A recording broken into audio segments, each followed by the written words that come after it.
मोनसे गोजोनथाव खौरां दिनै 2025 मायथाइनि 1 जुलाइ दिनै जेलाव थानाय सा 11 NDFB केडारफोरा बाक्सा मसलपुर कर्टनिफ्राय बेल मोननो हागौ।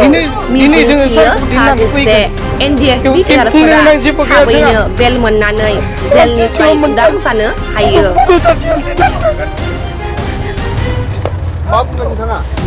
जोंनो रन्जन दैमारि सारखौ जोंनो नांगौ।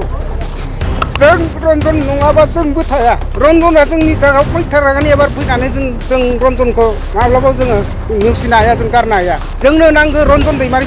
जोबोद दुखु मोनदों, मानो होनबा जोंनि बर'नि थाखाय सारा जोंनि खर'मोन। दायो सारखौ लांदों, माबायदि बाहायगोन जों बेखौ मिथिया।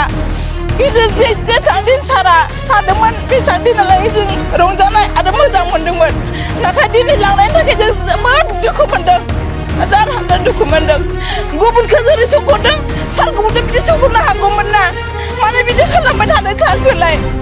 जोंनि बर' जानानै जोंहा जुदि बे सारा गैयाबा जों थांनानै थानायनि जोंहा जेबो मुलाम्फायानो जानाय नङा।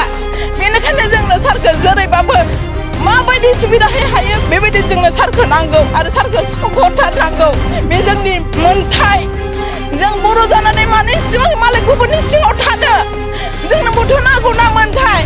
साराथ' गावनि जिन्दगि गावनि जिबननि सोलिनानै जानो थाखाय सारा बेबायदि खालामाखै नङा, जोंनि बर' समाजनि थाखायसो खालामदों सारा। होमबा सारखौ दिनै गासैनि थाखाय सारखौल' मानो बेबायदि हारेसमेन्टखौ होदों? बेनिखायनो जोंनो सारखौ नांगौ।